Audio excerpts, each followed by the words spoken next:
Bonjour à tous et à toutes. Merci d'être là, d'avoir bravé la pluie hier et aujourd'hui. Donc, je suis Séverine Véziès et je suis directrice de publication du Journal de l'Insoumission. Et nous avons Mathias Tavel, qui est député de Loire-Atlantique et qui est également co-rédacteur en chef du Journal de l'Insoumission. Et nous avons Sophie Rauser, qui est collaboratrice du groupe parlementaire au Parlement européen. Pour commencer, je vais excuser Younous Omarji, qui était prévu pour cette conférence et qui malheureusement est retenu à Bruxelles pour un imprévu. Voilà, donc il est bien désolé et il nous a demandé de vous transmettre ses excuses. Alors, on est là aujourd'hui pour parler des dérives autoritaires en Europe et notamment comment les néolibéraux menacent les droits sociaux et les libertés publiques. Alors, cette conférence, elle est co-organisée par le Journal de l'Insoumission et par la délégation européenne au Parlement européen. Donc, le Journal de l'Insoumission, c'est un journal mensuel. Chaque mois, la délégation au Parlement européen a une page dans laquelle elle revient sur les combats qu'elle mène. Et le numéro de juillet, que vous pourrez avoir ici et que l'on vous distribuera gratuitement, il y a 6 pages. C'est 6 pages du bilan de mandat de l'année de nos députés au Parlement européen. Et vous avez également un autre petit fascicule de leur bilan de mandat. Voilà. Donc cette conférence, elle a comme point de départ le constat d'une dérive autoritaire et illibérale en France, mais également dans toute l'Europe. Et notamment en France, on l'a vu s'accentuer à l'occasion de la réforme des retraites et du plus grand mouvement social que l'on a connu depuis plusieurs décennies. Et on peut constater également depuis un peu plus d'un an un processus de jonction, enfin en tout cas en France depuis un peu plus d'un an, une jonction entre la droite et l'extrême droite, incluant dans la droite la Macronie. Mais c'est un mouvement finalement qui est en cours en Europe depuis plusieurs années et on va y revenir. Alors me concernant, je vais prendre pour point de départ les 100 jours d'apaisement que nous avait annoncé Emmanuel Macron depuis le mois d'avril pour illustrer mon propos. Et puis je ferai un panorama rapide des situations politiques en Europe. Et puis Mathias, lui, viendra de manière plus détaillée sur la situation en France, parlera aussi un petit peu plus Europe. Et puis Sophie abordera véritablement les questions européennes. Donc je ne vais pas vous l'apprendre, après avoir utilisé toutes les dispositions que lui offrait la Constitution de la Ve République. Emmanuel Macron est passé en force contre le peuple, contre l'union syndicale, pour imposer cette réforme. Et il nous a annoncé en avril dernier 100 jours d'apaisement. Alors, prenons quelques exemples. Que s'est-il passé pendant ces 100 jours d'apaisement ? Alors, on a eu tout d'abord une série d'actions qui se sont auto-organisées, ce qu'on a appelé les casserolades. La réponse du pouvoir macronien, qu'est-ce que ça a été ? Eh bien, ça a été la brutalité, des interdictions de manifestations qui, pour la plupart, ont été retoquées par la justice administrative. Ça a été le fichage de personnes en garde à vue. Ensuite, vous avez eu les manifestations du 1er mai, avec là encore des répressions, des arrestations arbitraires, des intimidations et surtout, ce qui est important de souligner, c'est la jeunesse qui a été particulièrement visée lors de ces manifestations du 1er mai, avec des arrestations massives de nos jeunes. Nos jeunes ont été véritablement brutalisés pendant ces manifestations, plus particulièrement le 1er mai. Moi, je viens de Besançon où on a eu beaucoup d'arrestations de jeunes et on a eu une conférence de presse qui a été organisée ensuite pour dénoncer ce qui s'était passé. Et j'ai été particulièrement touchée par le témoignage de certains jeunes qui nous disaient c'est notre première expérience de citoyenneté. Et dans cette première expérience de citoyenneté, eh bien, ce qu'on nous a montré, c'est la matraque et le gazage. Et comment on peut avoir des jeunes qui maintenant vont avoir confiance en une police qui, dans le cadre de leur première mobilisation, se retrouvent sous le feu des matraques et des gazages. Et ça, j'ai trouvé ça particulièrement triste. Et ce témoignage m'avait véritablement ému. Ensuite, on a les célébrations du 8 mai, où, je ne sais pas si vous vous souvenez des images, mais on a un homme seul sur les Champs-Élysées avec un peuple qui est mis à distance et qui est interdit de grande avenue. Le 17 mai, on a un délégué syndical de Verbaudet qui est embarqué devant chez lui par des policiers en civil. Il sera gazé, frappé, humilié. Il se fera cracher dessus et ensuite sera jeté de son véhicule. Le 26 mai, on a l'Assemblée générale de Total avec des militants écologistes qui sont mobilisés. Ils seront pacifistes et comme toujours et assis sur un pont, et la réponse du pouvoir macronien sera encore une fois de les gazer à bout portant.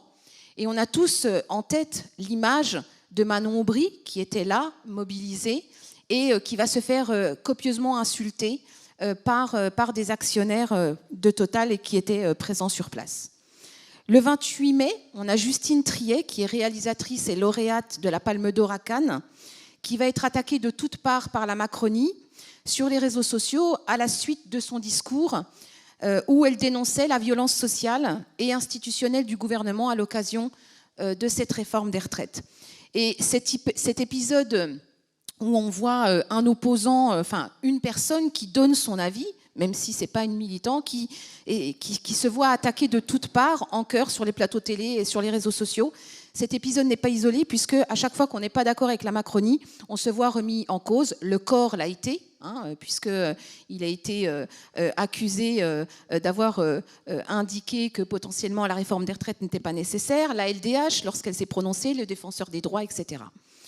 Le 8 juin, on a la proposition de loi du groupe Lyot qui visait à abroger le départ à la retraite à 64 ans, qui finalement ne fera pas finalement l'objet d'un vote, mais certainement que Mathias y reviendra. Et je voudrais juste vous rappeler une phrase, enfin une citation, de Charlotte Cobel, qui est secrétaire d'État, et qui avait dit « Nous ferons tout pour que ce débat n'ait pas lieu ». Eh bien, ce fut chose faite. Et encore une fois, la Macronie, usant de tous les dispositifs de cette 5e République à bout de souffle, empêchera le débat et privera même nos parlementaires et l'ensemble des parlementaires d'un des droits les plus fondamentaux pour ce qui est des parlementaires, qui est le droit d'amendement. Le 21 juin, le gouvernement annonce la dissolution des soulèvements de la terre, utilisant des moyens, là encore arbitraires, qui sont permis par la loi séparatiste. Une loi que les députés de la France Insoumise ont combattue et avaient annoncé que potentiellement cette loi disposait des outils qui pourraient être ensuite détournés pour être utilisés contre des militants. On en a eu encore un exemple. Le gouvernement, néanmoins, s'est fait retoquer par le Conseil d'État il y a quelques semaines. Vous avez dû suivre ces événements. On attendra le jugement au fond, mais en tout cas, c'est un véritable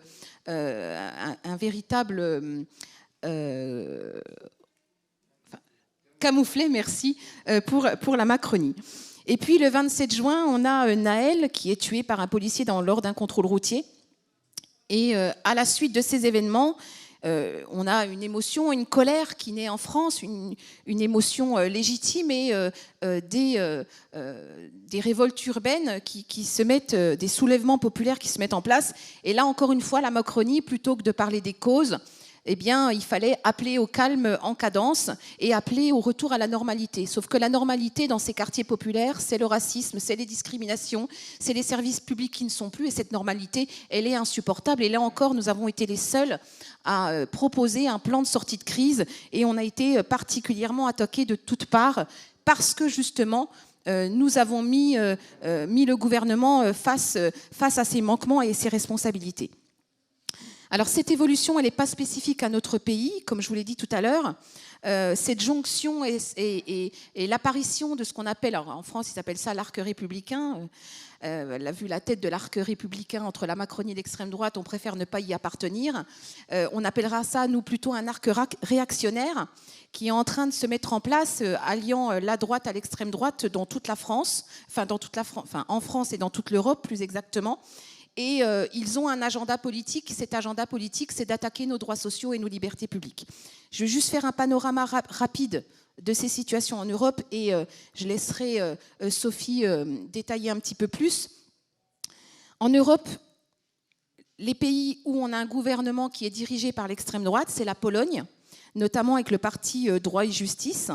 Et ça va s'accentuer, notamment puisqu'il y aura des élections décisives cet automne, avec un nouveau parti d'extrême droite qui est en train de monter, qui est Confédération. L'Italie, avec bien évidemment Meloni. Hongrie, avec Orban. Et Orban, c'est depuis 2010, avec un certain nombre de mesures anti-LGBT à chaque fois, anti-SDF, mais anti-sociales, puisque l'extrême droite se présente toujours comme le défenseur des travailleurs, mais en réalité, quand ils sont au pouvoir, ils prennent des mesures contre les travailleurs. Je vous donne juste un petit exemple. D'ailleurs, pour la petite anecdote, Orban est un adorateur de Thatcher et il porte la même idéologie. Et il parle par exemple des allocataires au chômage comme des parasites à l'aide sociale. Et la Hongrie est le pays d'Europe où la perception du chômage est la plus faible, puisque c'est 3 mois. Mais bon, je laisserai Sophie vous détailler un petit peu plus ça. À côté de ça, on a des gouvernements de droite, avec l'extrême droite qui est membre du gouvernement. C'est la Lettonie et c'est la Finlande. Et ce qui est intéressant de mettre en évidence ici, c'est qu'ils ont des ministères importants. Ils ont des ministères de l'économie, des finances, c'est-à-dire des ministères où se déterminent les politiques économiques. Des ministères de l'Intérieur également, de la Défense, de la Justice. Donc là, on touche véritablement les lieux où vont se décider les politiques économiques, mais aussi les politiques en termes de liberté publique. Donc ce n'est pas anodin qu'on leur donne ces ministères. On a également des gouvernements de droite qui sont soutenus par l'extrême droite, c'est-à-dire où l'extrême droite ne participe pas au gouvernement, mais où soutient le gouvernement. C'est par exemple la Suède, avec notamment le Parti des démocrates de Suède, qui a été fondé par des nationalistes et des néo-nazis. Donc ils ne participent pas au gouvernement, mais forcément ils influent la ligne politique. Le Danemark... le Danemark, ce qui est intéressant, c'est que là, on voit vraiment la jonction et surtout l'extrême droite qui gagne la bataille culturelle, puisque vous avez un Premier ministre de centre-gauche qui a fait des choix de politique migratoire qui sont très restrictives. Et je ne sais pas si vous vous souvenez, mais Olivier Véran est allé au Danemark et il a vanté le modèle danois. Et il disait « Je rencontre les responsables de la classe politique danoise pour comprendre comment le centre-gauche a opéré une mutation idéologique qui lui a permis de mettre au tapis l'extrême droite au Danemark. » En réalité, ils ont mis au tapis l'extrême droite en reprenant leur politique. Donc c'est comme ça voilà. Et c'est de ça dont se vante Olivier Véran. Le Pays-Bas, avec le Premier ministre qui n'exclut pas de travailler avec l'extrême droite. La Grèce, où on a constaté une nouvelle poussée de l'extrême droite aux dernières élections. L'Espagne, je ne vais pas en dire beaucoup plus parce que je sais, il y a eu cette discussion, cet échange très intéressant entre Jean-Luc Mélenchon et Yolanda Díaz qui a montré comment l'union des gauches entre le Parti socialiste espagnol et Sumar a permis de faire reculer l'extrême droite et de déjouer le scénario qui était annoncé par la droite et par les médias comme quoi c'était déjà fait, ils allaient gagner. Par contre, ce qui est intéressant à voir, c'est que Vox se place néanmoins un arbitre pour ce qui est d'attribuer le poste de président du Parlement ou le poste de Premier ministre. Mais là aussi, je pense que Sophie va vous en parler. En Allemagne, le parti d'extrême droite AfD, qui a réussi à faire élire un premier maire en juillet et qui a une influence grandissante dans l'est du pays. Et là, on constate que le président du parti conservateur allemand, la CDU, eh bien là aussi, finalement, le cordon sanitaire est en train de sauter puisqu'ils annoncent, ils n'excluent pas de coopérer avec l'extrême droite.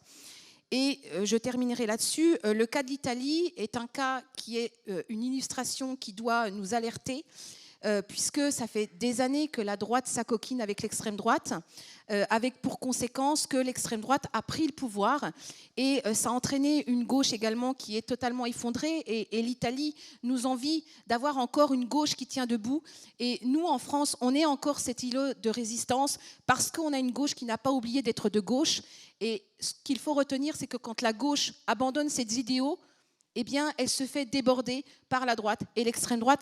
Et ça, c'est vraiment une leçon que l'on doit bien avoir en tête. Et nous sommes la France insoumise et avec la NUPES, c'est pour ça qu'on défend un accord et une liste commune aux élections européennes. Nous sommes le phare dans les ténèbres de l'Europe et c'est important de continuer à se battre et à rester sur notre ligne.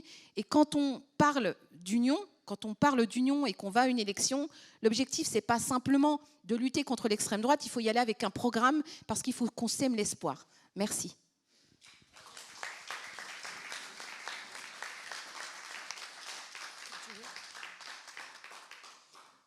On continue donc sur ces questions européennes. Comme Séverine l'a dit et comme vous l'aurez tous remarqué, je ne suis pas Younous Omarjee. Je vous prie encore une fois de bien vouloir l'excuser. Cela dit, ils ont pensé à la délégation France Insoumise que je pouvais néanmoins intervenir pour vous donner des éléments sur ces questions européennes. Je travaille à la délégation de la France Insoumise et au groupe de la gauche au Parlement européen à Bruxelles depuis à peu près 10 ans sur tout un tas de sujets qui ne sont pas forcément ceux qui nous occupent aujourd'hui, mais comme je suis là depuis quelques temps, j'ai pu observer depuis mon poste d'observation à Bruxelles tout de même cette poussée de l'extrême droite et comment cela se matérialise aussi dans les dossiers législatifs européens que nous avons depuis quelques années. Donc moi, l'idée de mon propos aujourd'hui, c'est de vous montrer comment le néolibéralisme a finalement poussé les extrêmes droites en Europe, puis dans un second temps, ce que Jean-Luc Mélenchon a appelé hier l'urbanisation de la vie politique à l'échelle européenne. Urbanisation qui vient donc de Viktor Orban, qui est le Premier ministre hongrois, et qui, je pense que ce concept d'urbanisation est particulièrement intéressant, puisque vous avez Viktor Orban qui arrive au gouvernement en Hongrie pour la première fois en 1998, comme le grand sauveur face à l'Union soviétique qui s'était écroulée avec ses idéologies vraiment décriées en Hongrie à l'époque. Et lui se présente en très grand libéral, très pro-européen, et petit à petit, il va switcher, y compris en termes de politique publique. Il va passer à une politique véritablement d'extrême droite à mesure que le Jobbik, le parti d'extrême droite hongrois, commence aussi ses percées. Donc voilà, vous avez vraiment un peu le plan de ma présentation ici, avec le fait de repartir avec des billes pour aller convaincre les camarades de la nécessité d'une union de la gauche aux européennes. Sinon, en termes de conséquences pour après juin 2024 et les élections européennes, elles peuvent être absolument catastrophiques à l'échelle de l'Union européenne. Je vais commencer par une petite publicité pour un livre qui est tout à fait dans le thème de notre conférence aujourd'hui. Le livre de Bruno Amable qui s'appelle Néolibéralisme, qui justement démontre un peu comment le néolibéralisme ne règle pas les grandes crises et les grands défis du monde contemporain, mais au contraire accélère la globalisation et la destruction des liens sociaux, des syndicats, l'augmentation du chômage, et pousse finalement les peuples dans les bras de l'extrême droite. Donc ça, c'est un peu sa théorie à lui. À l'échelle européenne, ça s'applique très très bien puisque vous avez vraiment cette doctrine du libre-échange qui, comme vous le savez tous, est inscrite même dans les traités européens. En gros, on pourrait dire que les traités sont construits sur 3 dogmes. La concurrence libre et non faussée, la libre circulation des capitaux et le libre-échange, un peu comme une sainte trinité, le Père, le Fils, le Saint-Esprit. D'ailleurs, les pères fondateurs de l'Union européenne s'appellent pères fondateurs. Je crois qu'il y a une métaphore à filer là, assez intéressante. Et tout ça, évidemment, a des conséquences très concrètes qui sont chômage, dumping, déménagement permanent du monde avec les accords de libre-échange de l'Union européenne. Et tout ça a participé de la montée des extrêmes droites, dans un contexte où, il y a encore très peu de temps, une majorité d'États membres était de droite dans l'Union européenne, et aujourd'hui ce rapport de force est complètement en train de s'inverser à une tendance qui va vers l'extrême droite. Peut-être, premier point, parfois on entend parler de gouvernements illibéraux pour le cas de la Pologne et la Hongrie, parce qu'on a tendance à pas trop savoir les classer, puisqu'ils sont conservateurs, droite extrême. Personnellement, j'aime pas beaucoup le terme de illibéral parce qu'en France, ça sonne un peu différemment.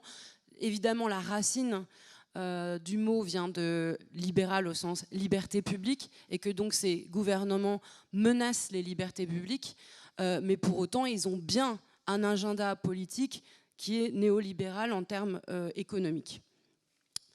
Tandis que dans le cas de l'Italie, la Suède, la Finlande, les autres pays dont Séverine a parlé, là on est vraiment sur des gouvernements qui sont classés sur l'échelle politique à l'extrême droite, et ça se retrouve à l'échelle de l'Union européenne où vous avez les Polonais du PiS et et les Hongrois de Orban qui sont dans un groupe qui s'appelle les conservateurs, tandis que les autres sont dans soit non attachés, soit carrément extrême droite.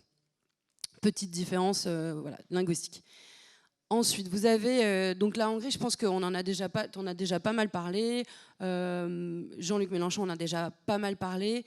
Le facteur commun et le début de l'attaque de Viktor Orban, qui est un peu un des premiers du lot, c'est l'attaque systématique sur les droits des migrants et sur les réfugiés, avec déjà, j'y reviendrai, mais un début d'externalisation des frontières à la Serbie, qui a été condamné plusieurs fois par la Cour de justice de l'Union européenne et pour autant qui a continué. Ce qui est dans les exemples les plus récents peut-être à retenir, dans le cas de l'Italie, c'est que les premières mesures qui ont été prises par le gouvernement, outre des attaques sur les droits des réfugiés, ce sont des attaques au corps social. Donc vous avez la fin du RSA, par exemple. Vous avez une annonce pendant la campagne de taxation du super-profit 24 heures après. Il n'en était plus du tout question. Donc on fait un peu appel de phare aux classes populaires avec éventuellement une taxation des super-profits. Puis une fois qu'on est au gouvernement, évidemment, on n'en fait rien. Je pense que dans les exemples en France avec le Front National, Mathias aura pas mal d'exemples. Évidemment, en Italie, c'est aussi des attaques sur les familles homoparentales, donc tout ce qui est droit LGBTI, sur l'IVG. Mélanie, la Première ministre, n'est pas revenue dessus, mais elle a quand même bien précisé pour rassurer ses sympathisants d'extrême droite qu'elle ne reviendrait pas sur la loi de 78, qui est bien plus restrictive qu'en France, par exemple. Ce sont aussi des journalistes engagés qui sont dégagés des télévisions publiques, comme un journaliste qui a été l'auteur d'un livre sur la Gomorrha, qui a été la première victime du nouveau gouvernement de Mélanie. En Suède, je passe aussi, je pense qu'on peut revenir sur les exemples précis, mais la Suède, ce qui est intéressant, c'est qu'ils ont eu ces 6 derniers mois la présidence tournante du Conseil de l'Union européenne. Donc c'est un rôle qui est assez important comme chef d'orchestre, si vous voulez, de l'Union européenne, qui permet de mettre sur le dessus de la pile certains dossiers législatifs ou d'en mettre d'autres à la poubelle. Donc on peut, par exemple, quand on est un gouvernement d'extrême droite, mettre de côté des questions sociales en cours des discussions, type de dossier Uber géré par Leila Chabi, qui prend systématiquement du retard en ce moment.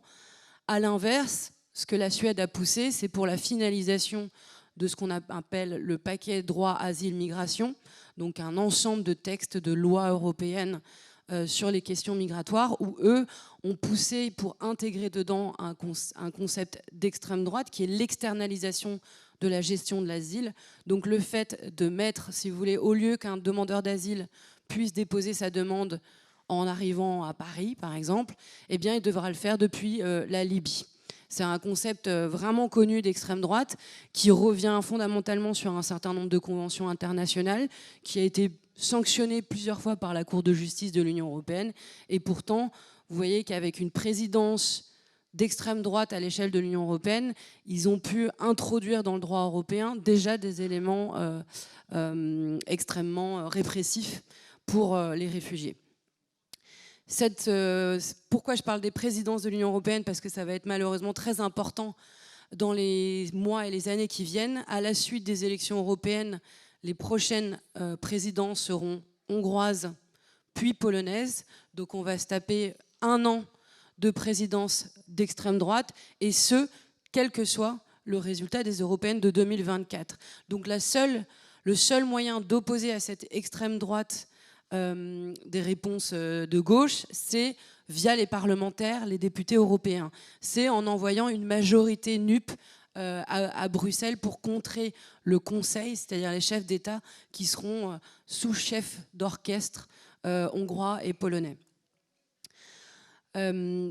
Cette droitisation et extrême droitisation à l'échelle de l'Europe, elle se joue aussi dans les institutions européennes elles-mêmes. Vous avez déjà le président du groupe des Républicains, si vous voulez, le Parti populaire européen à l'échelle européenne, qui est en train de discuter avec Meloni, la première ministre italienne, pour préparer, après ces européennes, un groupe potentiellement commun, un groupe parlementaire commun ou en tout cas un accord de partenariat entre son groupe des LR européens, si vous voulez, et son groupe à elle de l'extrême droite européenne. Donc, c'est-à-dire que si vous prenez ça à l'échelle de l'Assemblée nationale, vous avez les Républicains et le RN qui passeraient un contrat écrit de gouvernement et de comment voter ensemble dans l'hémicycle de Bruxelles.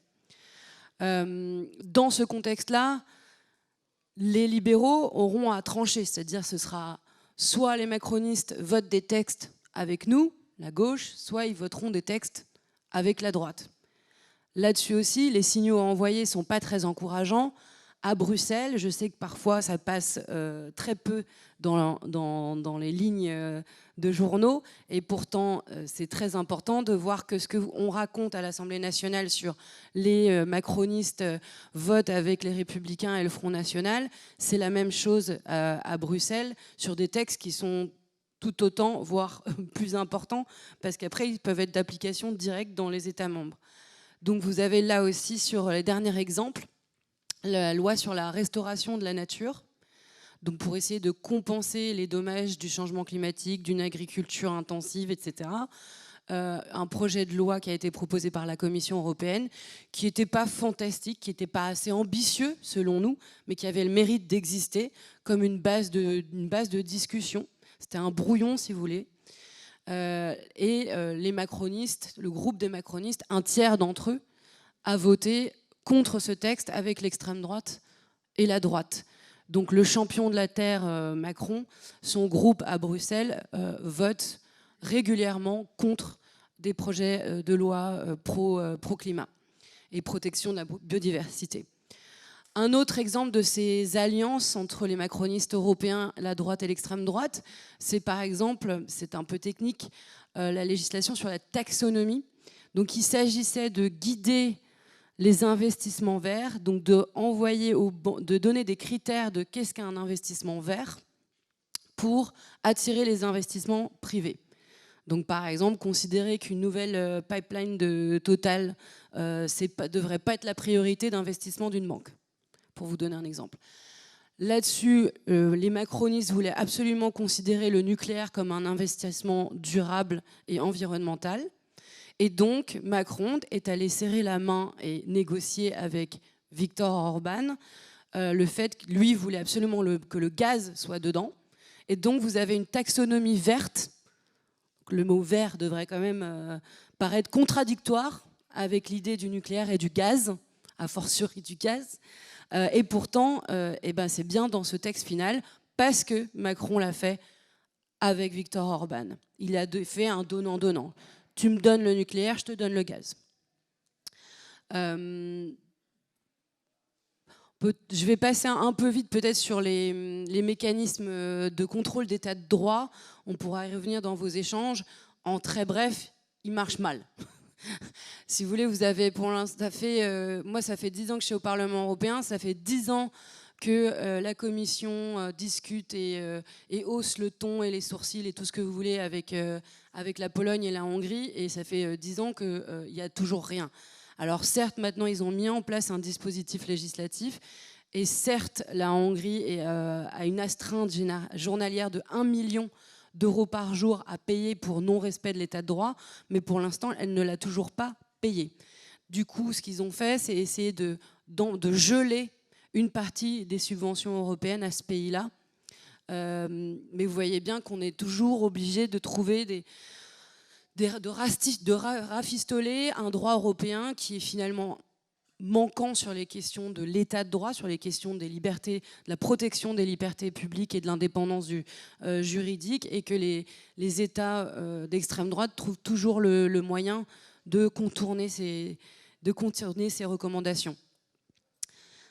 Et je vous laisse avec un dernier élément post-2024. Une fois qu'on va voter en juin prochain aux européennes, une fois que vous allez élire les députés européens, va s'engager une phase de négociation entre tous les États membres de l'Union européenne pour former une nouvelle Commission européenne. nouvelle Commission européenne, trouver un nouveau président ou présidente de la Commission européenne, un nouveau président du Conseil européen, un nouveau président du Conseil des ministres. Et tous ces postes sont absolument clés, en fait, dans le cadre que vous allez donner, dans la direction que vous allez donner aux propositions de loi, puisque c'est la Commission européenne qui a, elle, le monopole législatif. Donc c'est la Commission européenne qui propose la loi. Contrairement à tous les autres parlements du monde, le Parlement européen ne peut que amender une proposition de loi et ne peut pas proposer. Donc vous voyez bien qu'en fonction de la structure de base qu'on vous propose, si elle est extrêmement, si elle est extrême libérale ou extrême droite, nous on peut amender derrière, mais c'est très compliqué de renverser complètement la proposition. Donc ce poste de présidente ou président de la Commission européenne est très important et il est déterminé de la façon suivante, qui dépend du rapport de force aux élections européennes. Donc plus vous envoyez une majorité NUP ou une majorité d'extrême droite au Parlement européen, plus il y a des chances que la Commission européenne le rapport de force soit reflété à la Commission européenne. Donc vous avez potentiellement, dans le contexte actuel, avec la montée des extrêmes droites, ces postes institutionnels qui peuvent être désormais accaparés par l'extrême droite. Ou alors vous avez le système actuel qui prévalait jusqu'alors, qui était plus ou moins un peu comme la grosse coalition, où le président de la Commission européenne est actuellement de droite européenne, celle du Conseil européen, c'est les libéraux, et celle du Conseil, c'est la gauche. Vous pouvez avoir ce genre de répartition ou une majorité d'extrême droite. Si vous avez une majorité d'extrême droite, la majorité de ces postes institutionnels seront d'extrême droite. Donc voilà, c'était un peu pour vous donner un sens à tout ça, une perspective, disons, sur le post-2024. Et sans transition, parce que je n'avais pas pensé à une transition pour Mathias, je lui passe la parole.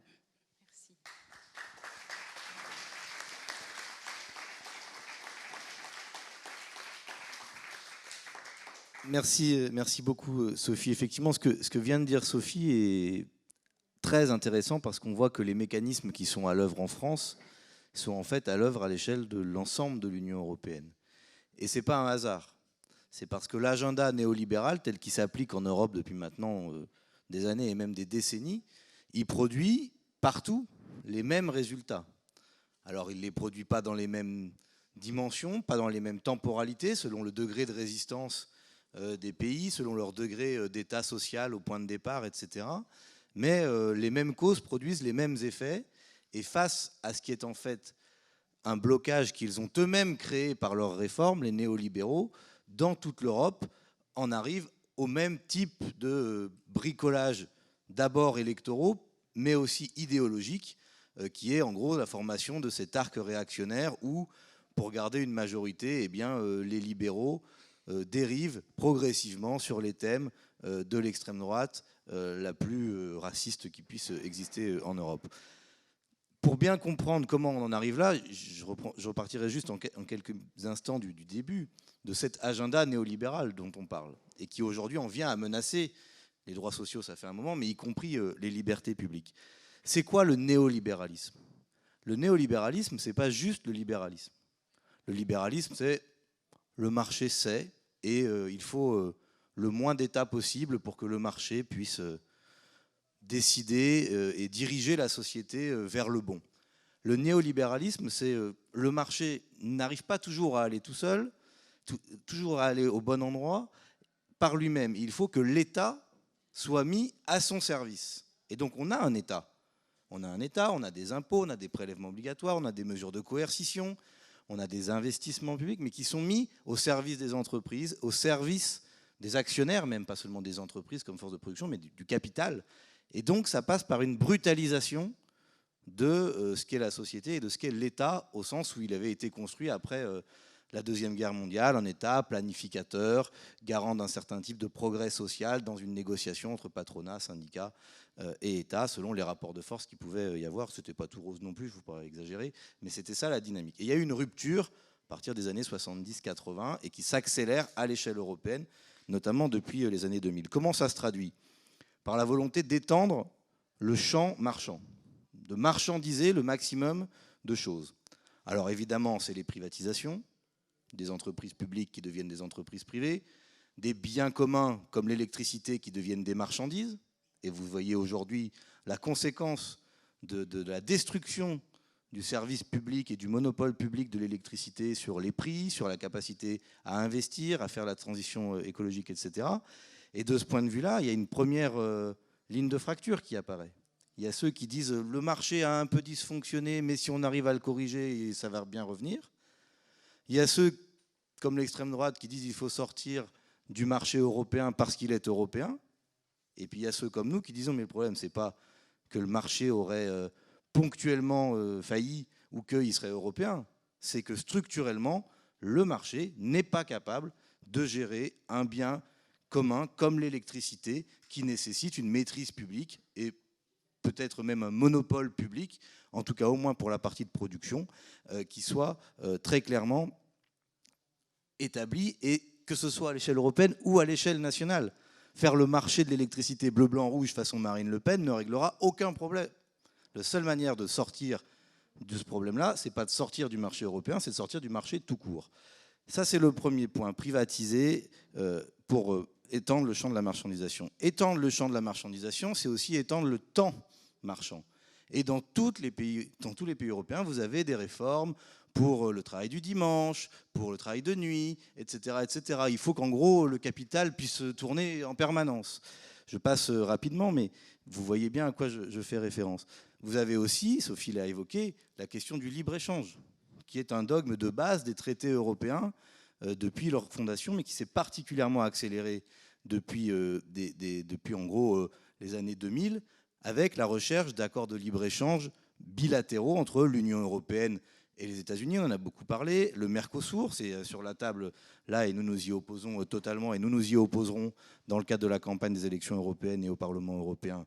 Ensuite, vous avez la Nouvelle-Zélande, et vous avez comme ça toute une série d'accords de libre-échange qui visent à augmenter l'espace marchand entre l'Union européenne et les autres. Ça, c'est le premier point, augmenter la marchandisation. Le deuxième point, c'est faire reculer l'État social pour permettre au capital de tirer davantage de profit.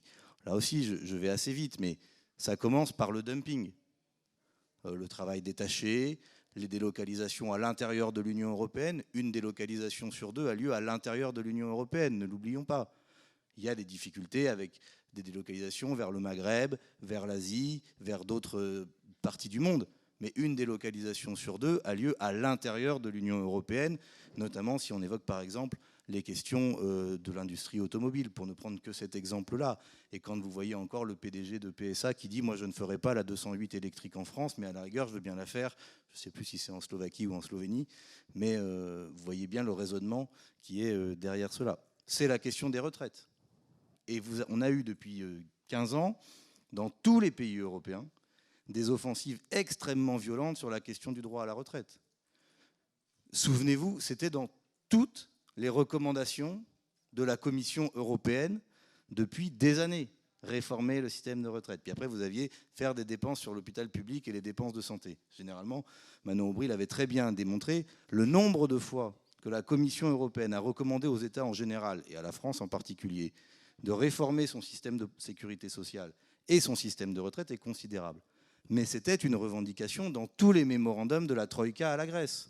C'était une exigence fondamentale du FMI et de la Banque centrale européenne pendant la crise grecque. C'était en Italie, en Espagne, en Irlande, en Allemagne, partout. Une des toutes premières réformes qui était demandée, repousser l'âge de la retraite pour permettre qu'il y ait moins de cotisations à payer par les employeurs et au passage développer un système par capitalisation pour que les grands assureurs puissent venir faire leur beurre sur vos retraites. Dernier point qui va dans cette logique-là aussi, c'était la hausse de la TVA et remplacer ce qui était des impôts proportionnels ou des cotisations sociales par un impôt injuste qui est la TVA. Et là aussi, si vous relisez ce qui s'est passé au moment de la crise grecque, par exemple, vous voyez que la hausse de la TVA est un des points absolument centraux dans les réformes qui sont demandées. Et ça a été fait en France sous Nicolas Sarkozy une première fois, c'était sa fameuse TVA sociale, et ensuite sous François Hollande comme une manière de financer le crédit d'impôt emploi compétitivité en 2013. Donc vous voyez bien que ces idées-là, elles viennent de loin et elles aboutissent à un résultat très clair, qui est une baisse de la qualité de l'emploi, avec une précarisation, un recul des services publics et une fragilisation des mécanismes de solidarité qui poussent au chacun pour soi. Et face à ça, j'allais dire fort heureusement, il y a une réaction. Il y a une réaction qui dit mais c'est pas ça qu'on veut. C'est pas ça qu'on voulait quand on a voté pour François Hollande. Certains l'ont dit.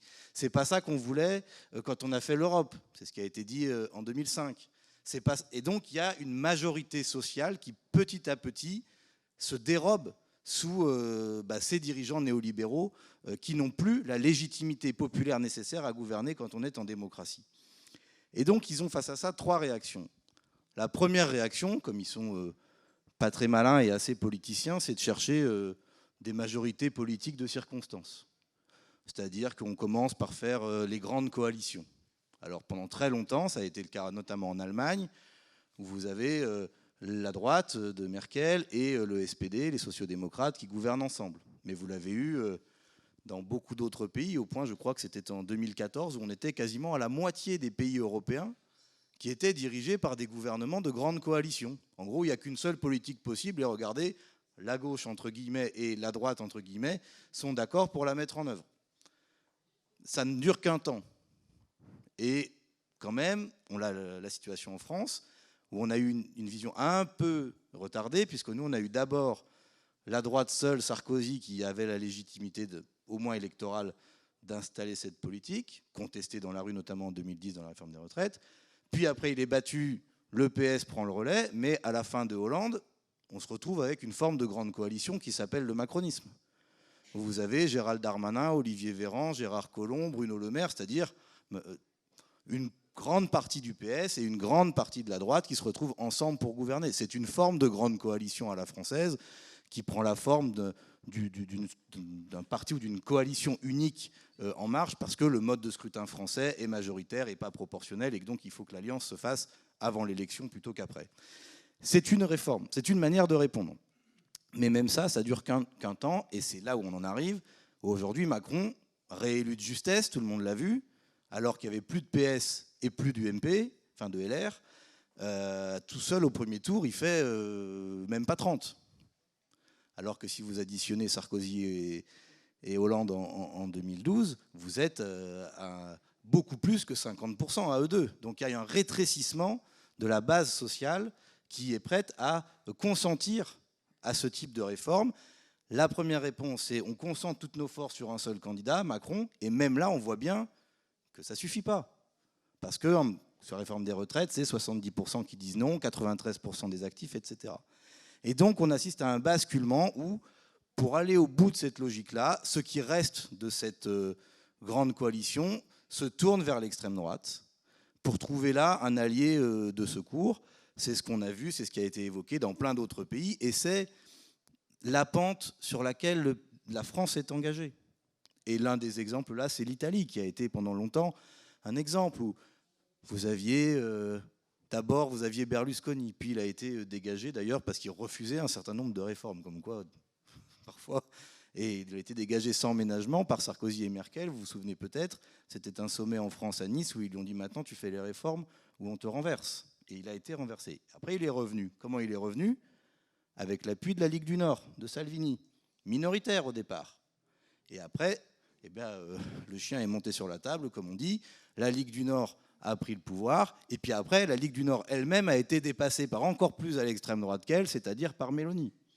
Mais c'est bien ce mécanisme-là. Et vous avez eu, entre-temps, une grande coalition avec le Parti démocrate italien et le parti de Berlusconi pendant un temps. Donc vous avez eu toutes les étapes qui se sont...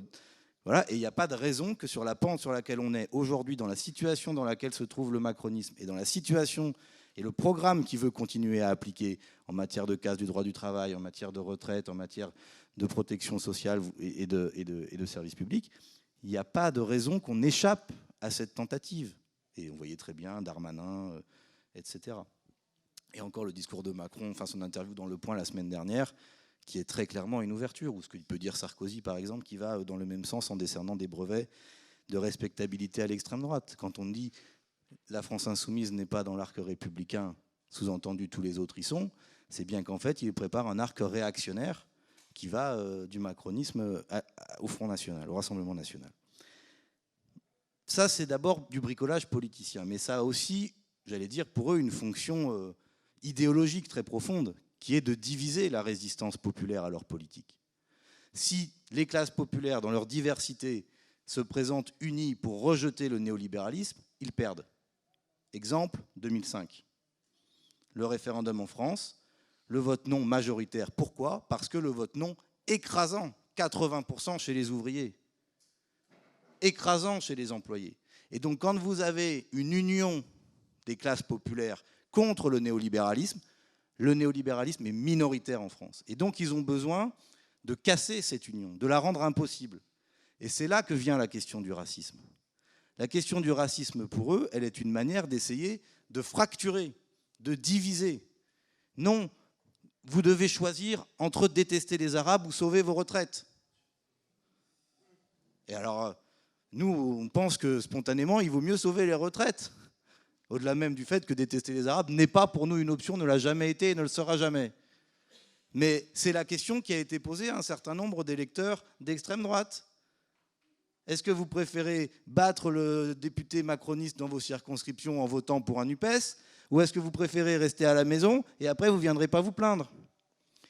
Parce que leur objectif, il est là, très clairement.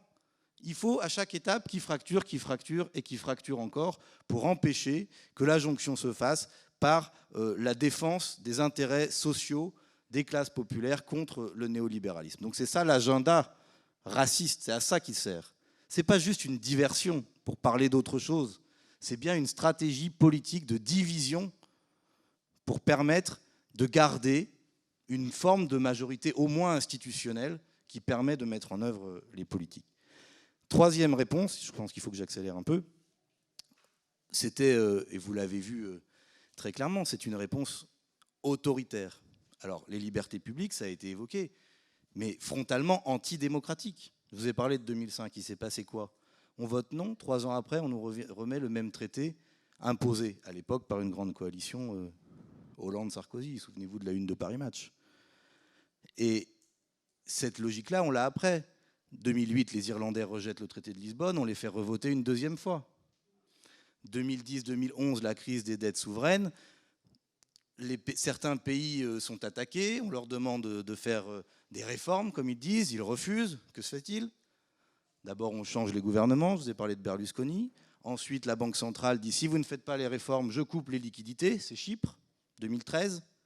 Souvenez-vous ce qui a valu à notre camarade François Delapierre de mettre en cause personnellement la responsabilité des ministres de l'Eurogroupe et de Pierre Moscovici à l'époque, en disant, c'est inacceptable.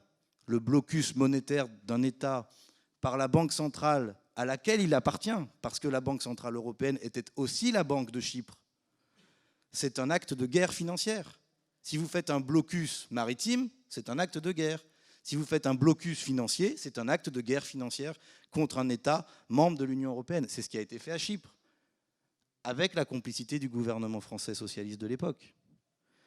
Et ensuite, c'est la Grèce. Je fais rapidement, vous l'avez tous vu. 1 mémorandum, 2 mémorandums, 3 mémorandums, les inspecteurs de la Troïka, BCE, FMI, Commission européenne, la victoire de Syriza écrasée.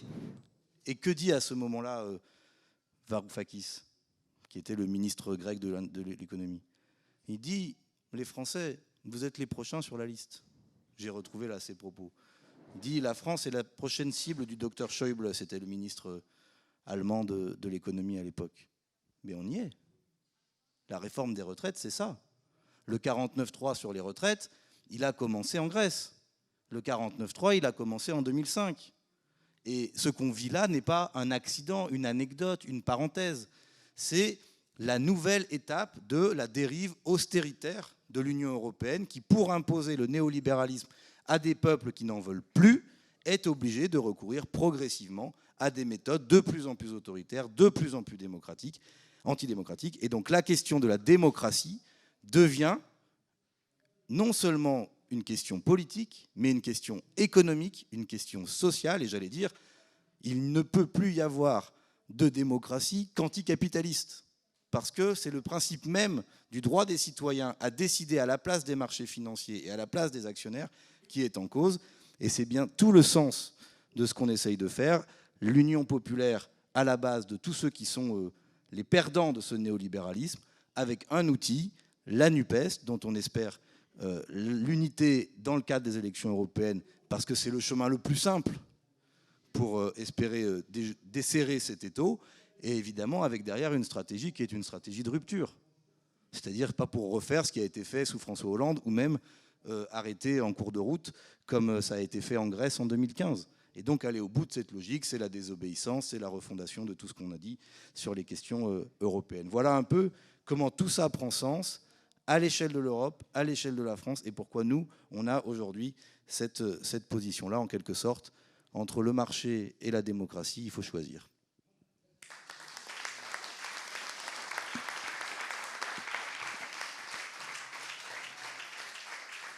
Merci Sophie et Mathias. On va engager maintenant une discussion avec vous. Donc on va faire circuler le micro et puis prendre vos réactions et engager un échange. Patricia, je te laisse. Ah, il y en a un autre ?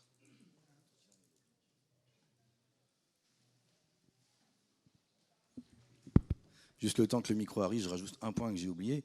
Vous voyez la différence qu'il y a dans la capacité de l'Union européenne à imposer une coercition selon qu'il s'agit de défendre les intérêts du marché ou de défendre les libertés publiques. Il y a quand même un petit deux poids, deux mesures. Merci. Vous disiez tout à l'heure que partout où les libéraux, enfin les modérés, comme au Danemark, se mettaient à imiter l'extrême droite, se mettait à appliquer sa politique, et l'extrême droite reculait dans les urnes. Mais on voit que c'est pas le cas en France. Enfin, plus Macron fait une politique autoritaire, xénophobe, etc. Mais et plus l'extrême droite progresse dans les urnes et dans les sondages. Comment est-ce que vous expliquez ça ? Oui, une femme peut-être, s'il vous plaît. Donc on essaie d'alterner. Oui, madame, camarade. Bonjour, je m'appelle Chantal, militante insoumise. Considérant qu'il y a une majorité de gens qui ne votent plus, est-ce qu'ils seront passionnés par le vote européen? J'ai des doutes. Et je me dis, au pire, il arrive que l'extrême droite l'emporte et tout. On peut toujours désobéir. On peut sortir aussi de ce merdier, quoi. On peut très bien refuser d'être dans l'Europe quand cette Europe est fasciste.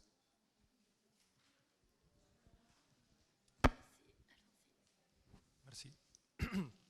Bon, je suis argentin, je le dis pour faire l'introduction. En Argentine, il va y avoir des élections présidentielles au mois d'octobre.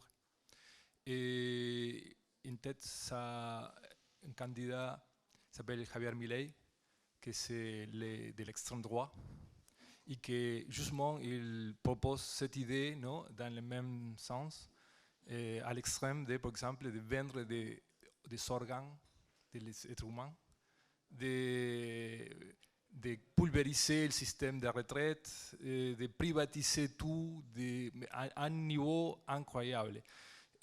C'est dogmatique, néolibéral, il se revendique avec les idées de von Mises, de von Hayek, de l'école autrichienne de l'économie. Alors c'est ça la tendance en Argentine, en la prochaine élection, et c'est incroyable parce qu'il le dit, c'est pas caché comme on peut dire comme ici en France, non, Macron qui fait cache cette idéologie, non, et au niveau des discours, non, c'est direct et c'est en tête, et vraiment c'est préoccupant. Mais en Argentine, le résultat de cette candidature aujourd'hui, c'est aussi un instrument qui utilise le néolibéralisme, selon Jean-Luc Mélenchon en son livre Ainsi de suite, il explique pourquoi le lawfare, ça veut dire l'utilisation, l'instrumentalisation de la justice contre les leaders populaires, contre les leaders qui sont anti-néolibérales en Amérique latine. C'est très très extendu parce que là-bas, il y avait beaucoup de gouvernements anti-néolibéraux qui ont gagné les élections. Alors cette instrumentalisation de la justice, c'est une arme qui s'utilise et qui en Argentine a donné comme résultat l'interdiction, la proscription politique de Cristina Fernández de Kirchner qui était condamnée avec des fausses preuves. Et ça veut dire que c'est un instrument, le lawfare, que c'est très très extendu en Amérique latine. Je veux savoir comment ça marche ici en Europe en ce moment. Merci. Une camarade de ce côté-là, peut-être. Une camarade, non? Ah, oui, bien sûr. Merci, bonjour. Alors, je ne voudrais pas être pessimiste et défaitiste, mais quand on vous écoute, c'est tellement verrouillé à tous les niveaux. Quand on voit, il me semble un peu à quel point les populations sont anesthésiées, il n'y a pas tellement de réactions, il y a peu de gens qui ont cette conscience, sinon on serait 20 000 aux amphis au lieu d'être 5 000. Donc comment faire pour réveiller les gens et comment sortir de ça? Parce qu'il me semble vraiment que c'est verrouillé à tous les niveaux. Ça, c'est ça qui m'inquiète. Ah, ok, on va se battre, on va faire du porte-à-porte. Enfin, notre boulot, c'est sur le terrain, convaincre les gens, mais c'est petit, hein. Enfin, on n'est pas. Enfin, il faudrait être nombreux et que ça switch. Donc, voilà, moi, j'ai l'espoir en les jeunes. Avec le climat, peut-être qu'ils vont tout renverser, mais.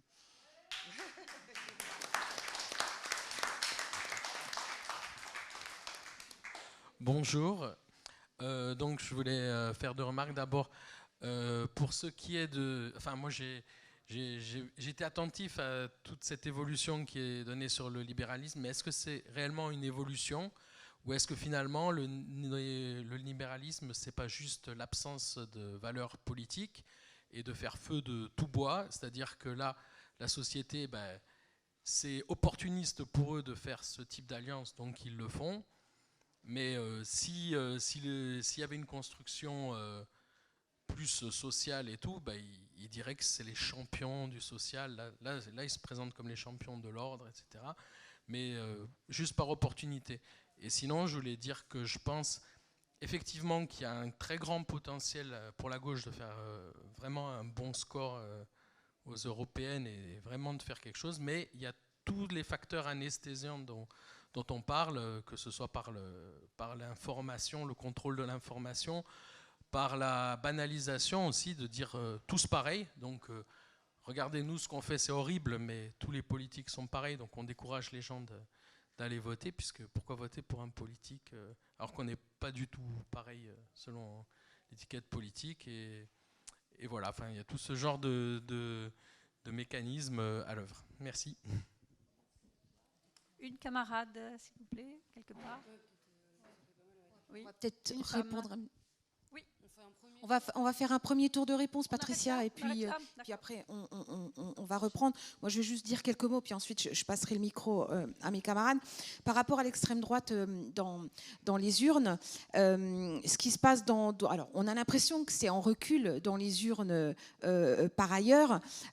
C'est pas forcément le cas dans les faits, mais surtout en France, je pense qu'il y a un tel processus de banalisation de l'extrême droite qui fait qu'il y a plus forcément cette diabolisation, une banalisation qui a été faite par les personnalités politiques, mais également dans les médias. Et par exemple, ce qui s'est passé en Espagne, là où la droite, en annonçant... en reprenant le vocable de l'extrême droite, etc., a fait reculer Vox et finalement a grignoté des suffrages dans l'électorat Vox. Et les LR, en France, observent ce qui se passe et espèrent utiliser cette même stratégie. Et d'ailleurs, Sarkozy a commencé cette semaine en annonçant qu'il fallait arrêter de dire que le Rassemblement national n'était plus dans l'arc, n'était pas un parti républicain. Donc, ils espèrent utiliser cette stratégie. Est-ce que ça marchera ou est-ce que finalement, plutôt en France, ils se feront manger par l'extrême droite? Moi, je pense que ça va plutôt aller dans ce sens. Par rapport à l'abstention, ça va être un des enjeux. Évidemment, il va falloir qu'on aille chercher les abstentionnistes. Et effectivement, l'Europe peut paraître lointaine, sauf qu'elle est vraiment au plus proche des problématiques que rencontrent nos concitoyens. Il va falloir qu'on fasse campagne sur des cas concrets, qu'on montre comment le marché de l'électricité a une influence concrète dans la vie des gens. Et il va falloir absolument que l'on cible des thématiques très précises en montrant comment l'Europe peut changer la vie des gens et comment nous, en étant le plus nombreux possible au Parlement européen, on peut véritablement changer la vie des gens. Donc il va falloir ramener à des cas concrets. Par rapport au lawfare, en France, on a été concerné. Hein. Jean-Luc Mélenchon a été concerné. Il y a un très beau reportage qui a été fait par Sophia Chikirou sur cette thématique. Donc oui, c'est une stratégie. C'est une stratégie pour éliminer des opposants. Par rapport à ce que vous disiez, ce que tu disais, camarade, par rapport à l'opportunisme de ce camp, il s'agit avant tout de défendre le projet capitaliste, en fait. Et en fait, le capitalisme crée des crises. Dans un premier temps, il s'en nourrit. Et quand ça devient insupportable pour la plupart des gens et que les gens vont se réunir sur du commun, ce que tu disais, Mathias, eh bien, à un moment donné, il faut une stratégie pour diviser ce camp des travailleurs. Et l'alliance, et c'est ce que disait Mathias quand il exprimait le fait que le racisme est un outil politique. Pour l'extrême droite, c'est une véritable idéologie, mais pour les libéraux, c'est un outil politique parce qu'il faut casser cette unité d'une catégorie sociale qui est frappée de plein fouet par les conséquences des crises capitalistes et par le fait que ça devient insupportable.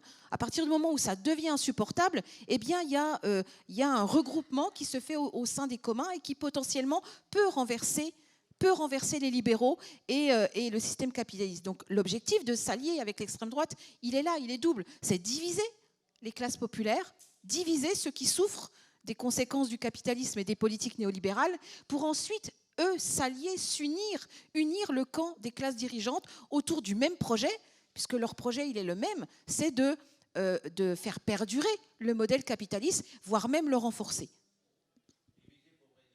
Diviser pour régner et s'unir. Oui, je vais peut-être juste répondre aux deux questions des deux femmes sur la question de ces institutions sont verrouillées et comment on fait voter aux européennes. Effectivement, je vous rejoins, hein, c'est pas évident de parler des questions européennes, mais je suis tout à fait d'accord avec Séverine, j'irai même plus loin, il faut partir des luttes locales et les mettre en comparaison avec ce qui se fait au niveau européen. Que ce soit, par exemple, sur les bassines, on peut parler des différentes lois climat, des centres Amazon qui s'ouvrent dans plein de territoires en ce moment et du travail de Leïla sur l'ubérisation.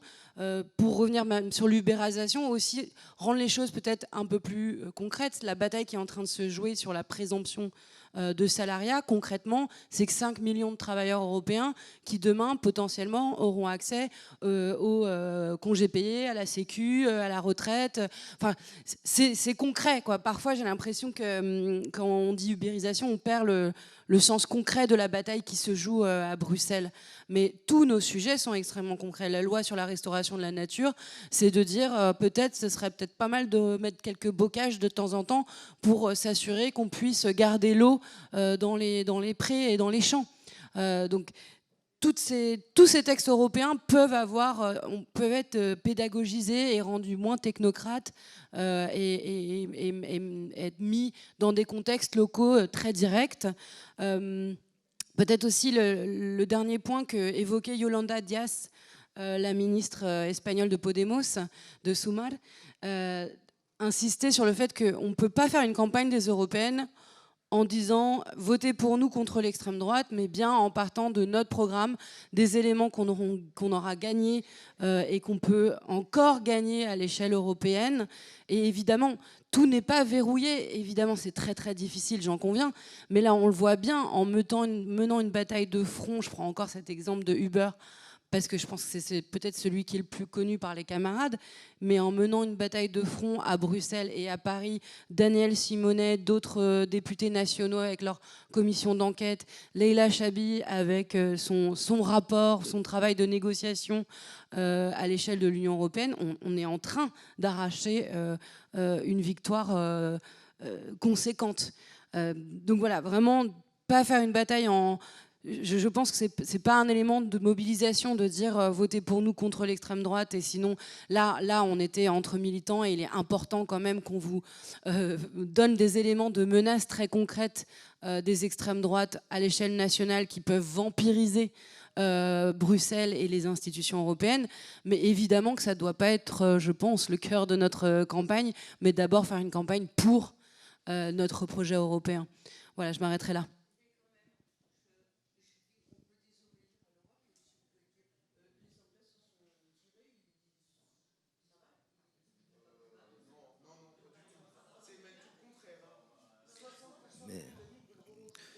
c'est surtout, enfin, pour rebondir sur l'interpellation, la question de la désobéissance, elle est dans notre programme.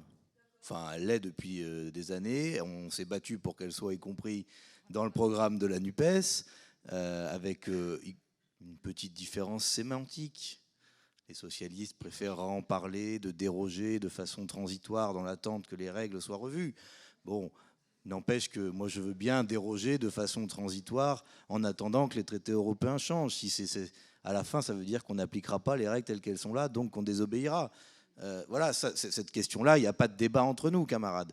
Sur la question de la sortie, si j'ai pris l'exemple du marché de l'électricité, si c'est pour faire comme le Rassemblement national le propose, sortir parce que c'est européen, mais pour garder une organisation marchande et capitaliste de l'électricité en France, on n'a rien réglé. On n'a rien réglé. Donc la vraie question, c'est la rupture avec le modèle économique qui est porté. Et la politique que nous, on pointe par la stratégie de la désobéissance, c'est parce qu'on est la France, être capable de mettre le pied dans la porte en Europe et de dire non, vous ne ferez pas d'accord de libre-échange. Parce que c'est la politique européenne et que les Français, on votera contre. On l'empêchera. Mais, ouais, après, je voulais répondre à d'autres questions. Alors peut-être donc c'est cette logique-là qu'il faut avoir en tête. L'idée, c'est pas d'avoir uniquement une stratégie qui consisterait à dire tout est perdu et on s'en va. D'abord parce que nous avons, nous, la France, des capacités à être entendus à l'échelle européenne. Ensuite parce que Sophie l'a très bien dit, ou peut-être c'était Séverine. Aujourd'hui, à l'échelle européenne, en dehors de la France, un peu de l'Espagne, il n'y a pas beaucoup de pays où il y a des forces sociales et écologiques en capacité d'avoir une influence aussi forte que nous, et peut-être même de gagner et de gouverner leur pays. Et que la situation qu'on voit en Italie, la situation qu'on voit en Allemagne, la situation qu'on voit dans tous les pays qui ont été évoqués est extrêmement inquiétante, et que nous avons à l'égard des camarades de ces pays-là, c'est aussi d'être capable d'être pour eux un point d'appui dans leur résistance. Et aujourd'hui, ça peut paraître un point d'appui insuffisant, j'en suis entièrement d'accord, mais s'il y a au Parlement européen un groupe de la gauche dont Manon Aubry est la coprésidente, c'est quand même en grande partie grâce au travail qu'a fait la France Insoumise et aux résultats qu'on a fait. Et donc, et pour les camarades qui arrivent à avoir peut-être un député européen, c'est un point d'appui que de savoir qu'ils vont trouver des partenaires prêts à dialoguer avec eux, à les aider, à aller les soutenir aux élections. Jean-Luc Mélenchon est allé en Italie soutenir nos camarades lors des dernières élections dans un contexte qui est épouvantable pour eux. Épouvantable. Et donc c'est aussi une manière pour nous de faire vivre cette solidarité internationale qui est aussi dans notre agenda, même si je ne confonds absolument pas la solidarité internationale avec l'application des règles néolibérales de l'Union européenne, que les choses soient très claires sur ce point. Je ne l'ai jamais fait d'ailleurs, et si vous en doutez, je vous renvoie aux 2 livres que j'ai écrits sur le sujet. Pour rebondir sur la question du concret, je viens de Loire-Atlantique. Je prends 2 exemples. Le sel de Guérande et le cidre. Comme ça va bientôt être l'heure de l'apéro. Eh bien, la Commission européenne a des projets sur ces 2 sujets pour harmoniser les cahiers des charges à l'échelle européenne. Or, vous avez des pays en Europe où on peut mettre cidre dans quelque chose qui contient 20% de jus de pomme. En France, c'est 100% de jus de pomme ou de poire. Je ne vais pas rentrer dans un débat entre poiré. Voilà. Mais donc nous, clairement, on a une bataille à mener, comme on l'a menée avec Jean-Luc Mélenchon quand il était député européen, sur les questions viticoles dans le sud-ouest, où on voulait nous faire croire que le rosé, c'était prendre du vin rouge et du vin blanc, mélanger les deux. Bon. Et nous avons à défendre ça, pas parce qu'on défendrait le terroir qu'on a toujours défendu, mais parce qu'on défend la qualité de la production agricole, bio, qui respecte les travailleurs, qui respecte l'environnement et qui respecte le produit, et donc aussi qui respecte celui qui le consomme. De la même façon, sur le sel, il va y avoir un label sel bio européen. On pourrait se dire, ah bah enfin, chic. Sauf que ce label, il ne fait pas la distinction entre celui qui fait du sel de façon artisanale avec des marais salants sur la côte atlantique par exemple, et l'industriel qui va utiliser des méthodes de production totalement différentes et qui n'ont rien à voir avec le modèle du bio qui est celui qu'on défend. C'est des exemples comme ça, concrets, quotidiens. Je ne sais pas si vous voulez organiser une distribution de cidre comme une action de campagne européenne ou de petits sachets de sel bio avant les fêtes de Noël. Faites-le, je ne sais pas, c'est des idées comme ça pour rendre la discussion concrète à propos d'Europe. Enfin, dernièrement, non, tout n'est pas perdu. Moi, la première bataille, la première élection dans laquelle je me suis engagé, c'est le référendum de 2005. On a gagné. Je suis désolé, on a gagné. On a été capable de gagner. Et c'est depuis ce temps-là qu'ils ont une très grande trouille. C'est qu'on gagne de nouveau. Et l'année dernière, on est passé à 400 000 voix du deuxième tour. Ça leur a remis une trouille assez sérieuse. Et donc, et là, je regardais les résultats du sondage. Je ne suis pas un adepte des sondages. Mais le sondage qu'on a commandé sur cette semaine, pas celui qui dit que la NUP unie pourrait arriver en tête des élections européennes. Ça, c'est une vérité, tout le monde le sait. Celui qui dit que 77% des Français veulent le SMIC à 1 600 €. Que 56% des Français veulent la 6e République. Que 70% des Français veulent geler les salaires. Que geler les loyers, pardon. C'était la diapo d'après. Je recommence. Celui qui dit que 72% des Français veulent geler les loyers. Qui dit que 88% des Français veulent indexer les salaires sur l'inflation. 88%. Celui qui dit que 65% des Français veulent revenir à un droit de départ à la retraite à 60 ans. La majorité que nous devons construire, elle est dans ces chiffres-là.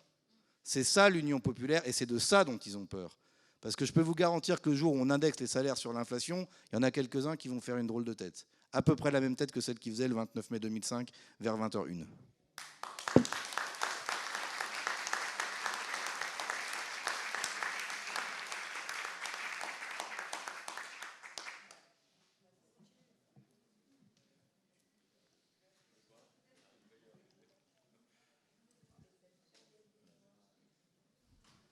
Et juste pour la remarque argentine, ce qu'on a dit là, vous l'appelez Trump, vous l'appelez Bolsonaro, vous l'appelez comme vous voulez.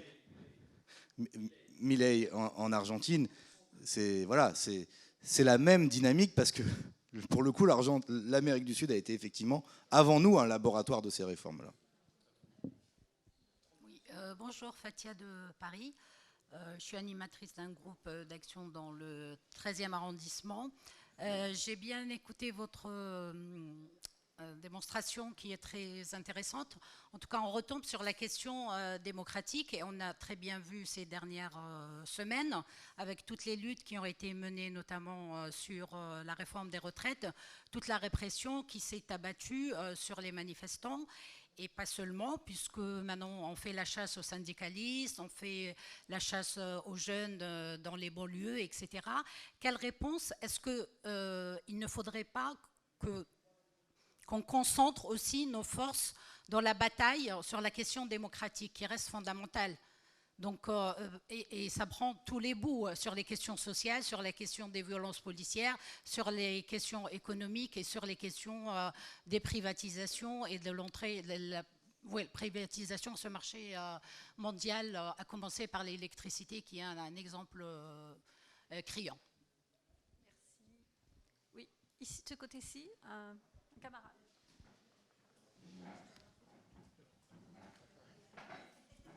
Bonjour, Garcia François, Fédération de l'Ain. Pour les élections européennes, y a-t-il déjà un programme commun avec les autres pays ou est-il prévu d'en discuter avec les représentants des autres pays? Un programme qui donnerait une idée de ce que la gauche modifierait si elle tenait les rênes de l'Europe. Merci. Merci. Une camarade, s'il vous plaît. Une camarade. Je ne vois pas.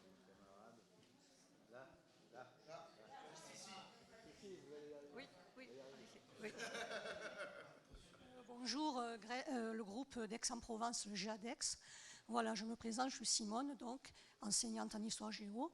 Je voulais simplement apporter un élément de réponse sur la désobéissance. Manon Aubry nous avait dit il y a 2 ans, face à M. Piolle, le maire de Grenoble, qu'elle existe au sein de l'Europe. Il y a un pays qui le pratique, c'est l'Allemagne. l'Allemagne est sortie pour les barrages hydroélectriques de la privatisation. Elle a dérogé aux règles de la libre concurrence, la concurrence libre et non faussée. Elle a conservé ces barrages parce que c'est drôlement important. Vous savez qu'elle a refusé l'énergie nucléaire. Parce que pour l'énergie nucléaire, il faut faire venir l'uranium enrichi.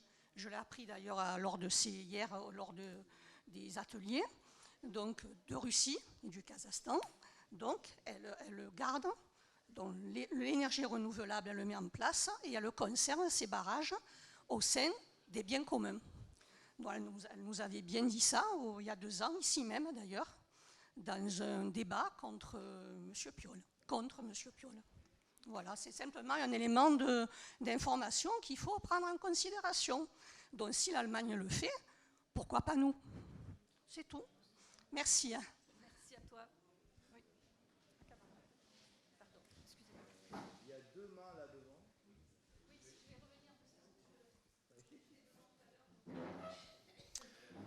revenir. Bonjour à tous et merci à tous d'être présents, ça fait plaisir, ça fait chaud au cœur.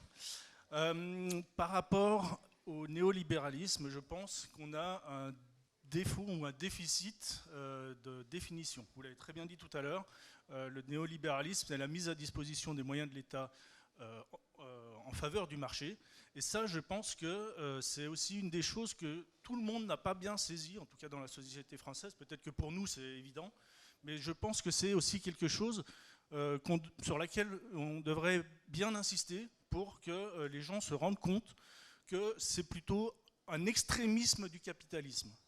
Je n'hésite pas à utiliser ce terme-là quand j'en parle. Je pense qu'il y a des termes assez forts qu'il faut utiliser pour que ça percute chez les gens.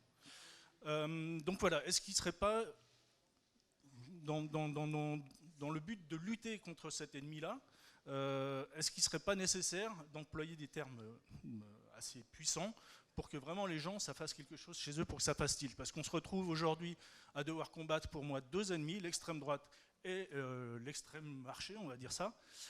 Et on se retrouve bien seul, d'autant plus qu'on n'a pas les moyens médiatiques, les relais médiatiques aussi puissants que tout... oui, alors voilà, on en a. Mais je veux dire, par rapport aux chaînes mainstream, quelques brochures ne font vraiment pas le poids. Voilà, merci de m'avoir écouté. Il ne reste pas beaucoup de temps, peut-être une... Abonnez-vous et aidez-nous à diffuser le plus possible tout le travail qui est fait par les médias insoumis. Aidez-nous. Une camarade.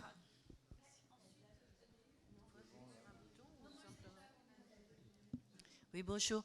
Donc, moi, il y a un camarade là qui a lancé, enfin, qui a posé la question d'un...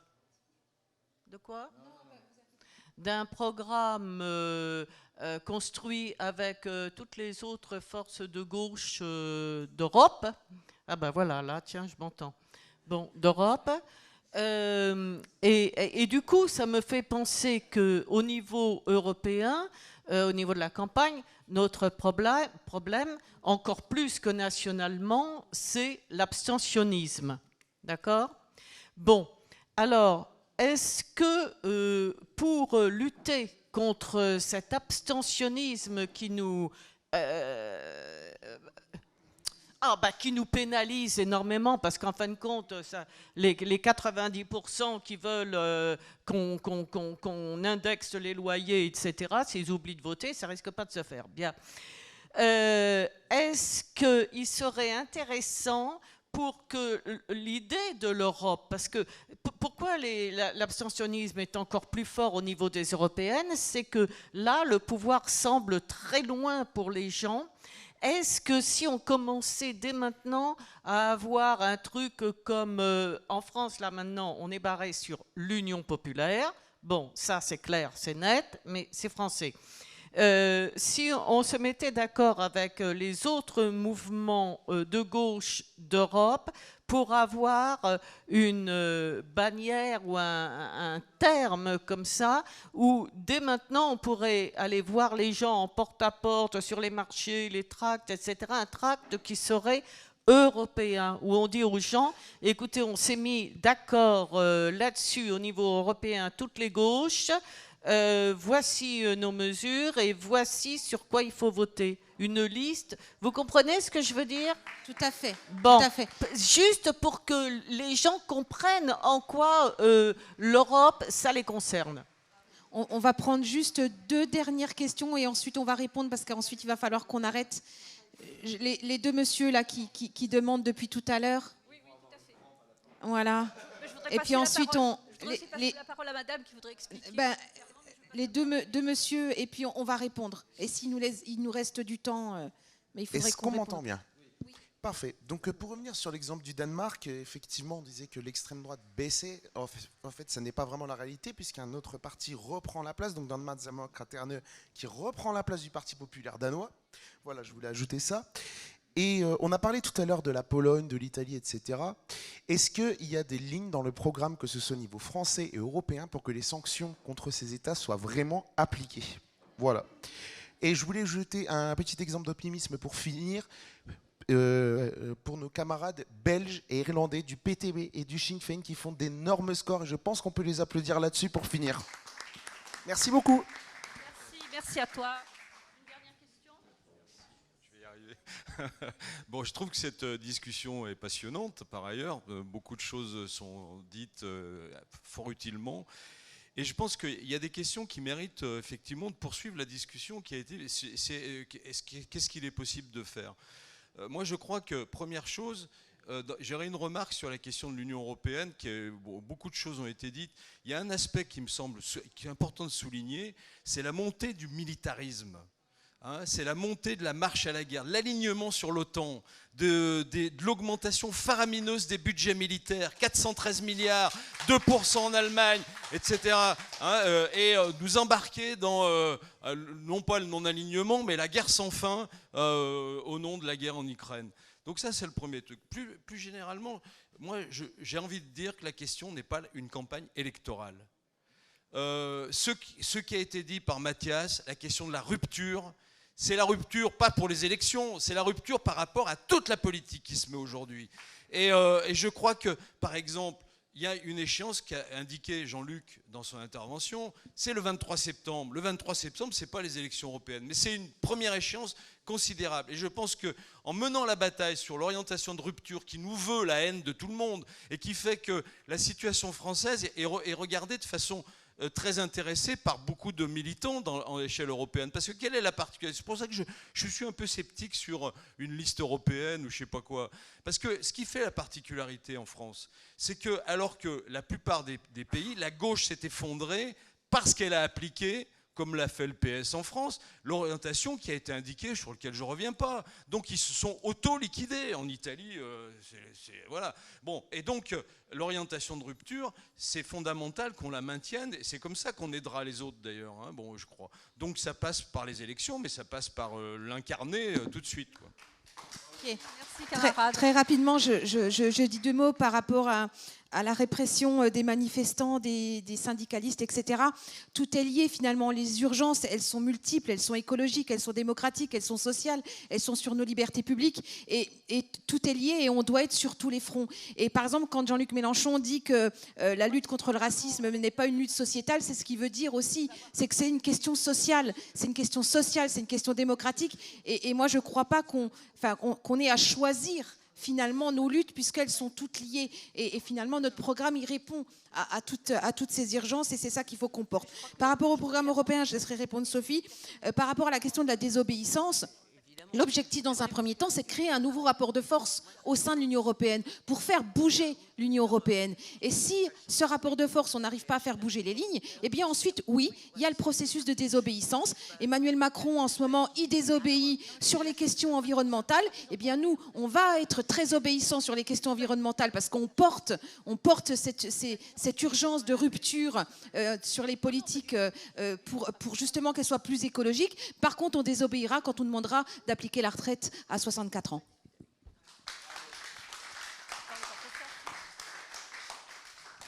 Oui, pour la question extrêmement précise sur un programme commun aux européennes entre tous les partis politiques nationaux de gauche, la réponse est non pour l'instant, dans la mesure où nous-mêmes n'avons pas encore un programme aux européennes, nous ne pouvons pas encore entamer une discussion avec nos partenaires européens pour un programme commun. Cela étant dit, il n'y a aucun doute qu'il y aura des éléments de langage commun, voire un programme plus ou moins détaillé, commun à l'échelle du groupe parlementaire de la gauche au Parlement européen.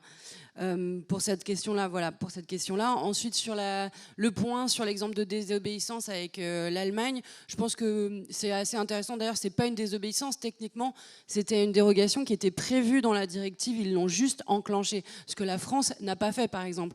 Donc parfois, il n'y a même pas besoin de passer par une désobéissance, mais juste peut-être lire, ne serait-ce que l'application du droit européen et la façon de pouvoir l'entériner.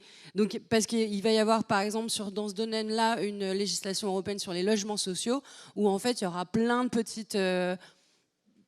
du coup, je ne sais même plus quel mot utiliser, mais pas dérogation, puisque ça ne déroge pas, mais il y aura plein d'exceptions pour renforcer les clauses en faveur de la rénovation des logements sociaux qui seront possibles, même si la tendance générale n'est pas suffisante dans ce texte. Dans les exemples de désobéissance peut-être plus récents, je crois qu'on n'en a pas parlé, mais il y avait vraiment l'Espagne et le Portugal qui avaient négocié auprès de Bruxelles un plafonnement de leurs tarifs du gaz. Donc pareil, ils sont allés, ça a été plusieurs mois de négociations. Ils ont trouvé un angle qui était le fait, ils ont dit, nous on est la péninsule ibérique, donc c'est un peu plus compliqué pour nous le transport du gaz. Mais charge à un gouvernement de gauche de trouver des points d'appui, de spécificité à sa situation nationale et à son mix énergétique. Un dernier point, il y avait la question... Oui, la question des sanctions, je crois que c'était toi, oui. Sur la question des comment sanctionner les pays qui violent l'état de droit, comment mieux le faire en tout cas. Je pense que je vois trois angles, mais ce sera reflété dans notre programme, c'est certain, j'y veillerai personnellement. Il y a les astreintes journalières sont déjà possibles et sont déjà le cas, je l'ai dit dans mon point. Le problème est de premier ordre, c'est l'absence de volonté politique de la part de la Commission européenne. Donc il faut que vous ayez une nouvelle présidente et une nouvelle couleur politique à la Commission européenne pour avoir un peu plus de punch sur faire respecter l'état de droit. Le deuxième problème que je vois, c'est le champ d'application, c'est-à-dire que le mécanisme de sanction sur l'état de droit, son interprétation est extrêmement limitée, c'est-à-dire qu'on ne parle pas en réalité d'état de droit au sens propre, stricto sensu. Là où la Commission peut intervenir, c'est quand ça contrevient à l'intérêt financier de l'Union européenne. Donc la porte qui est prise pour sanctionner la Hongrie et la Pologne, c'est effectivement, par exemple, le manque d'indépendance du judiciaire, mais parce que ça peut introduire de la corruption et de la mauvaise utilisation des fonds européens. Ce n'est pas sur un champ des valeurs en tant que tel, et même le champ des valeurs en tant que tel, via le risque de corruption financière, il est extrêmement limité. Par exemple, la Pologne et la Hongrie ne sont pas attaquées en tant que violant discriminant les minorités LGBTI ou d'autres minorités nationales. C'est vraiment sous l'angle mauvaise utilisation des fonds européens. Et le dernier point, il y a une arme, une petite bombe nucléaire qui s'appelle l'article 7 des traités européens, qui n'a jamais pu être utilisée parce qu'elle est beaucoup trop complexe et parce qu'il faudrait l'unanimité des États membres pour pouvoir enclencher cette super sanction, si vous voulez. Et qu'évidemment, quand vous voulez sanctionner la Pologne, vous avez la Hongrie et d'autres États membres qu'on appelle du groupe de Visegrad qui vient en renfort former une minorité de blocage. Et inversement, si c'est la Hongrie, c'est les autres. Si c'est la Pologne, c'est les autres. Donc il faudrait changer ce mécanisme de décision au Conseil pour que ce ne soit pas une unanimité simplement. Voilà.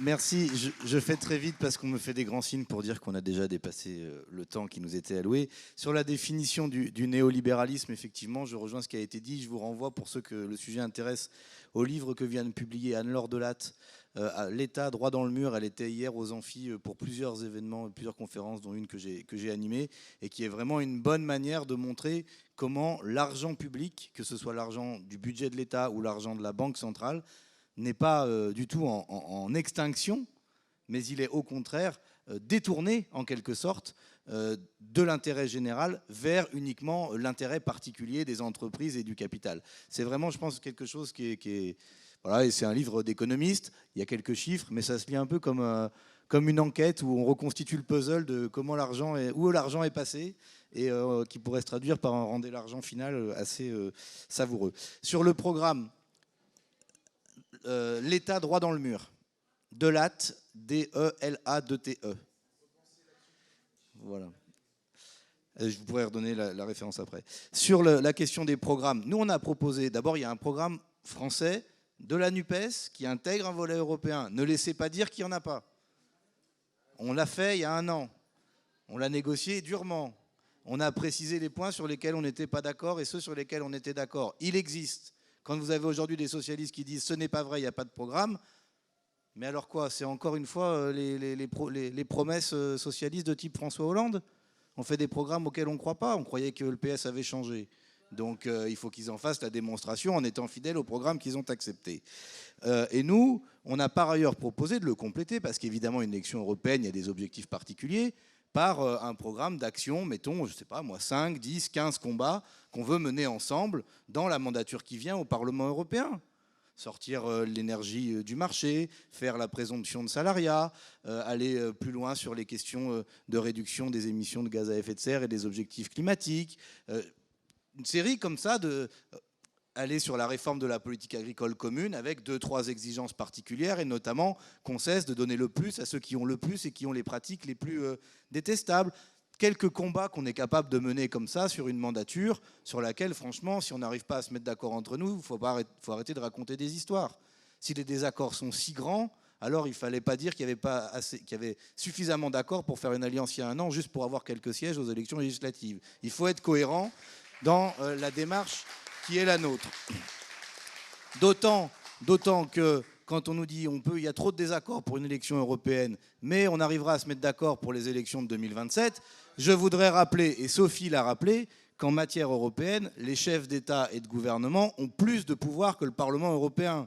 Donc s'il y a des désaccords insurmontables pour élire des députés européens, je ne vois pas comment ils pourraient être surmontables pour élire un président ou une présidente de la République ensemble. Il faut être cohérent. Et je vous le dis en ayant moi-même, depuis des années, travaillé sur ces questions et poussé assez loin les critiques qu'on peut faire à l'échelle européenne et aux politiques qui ont été mises en place par l'Union européenne. Mais il faut savoir ce qu'on veut, et l'urgence du moment, c'est d'être en capacité de gouverner ce pays. Et l'échéance de 2024, ce n'est pas une échéance, une fin en soi. Ça doit être une étape, une marche idéologique et électorale pour être capable de gagner les élections de 2027 et pour gouverner la France.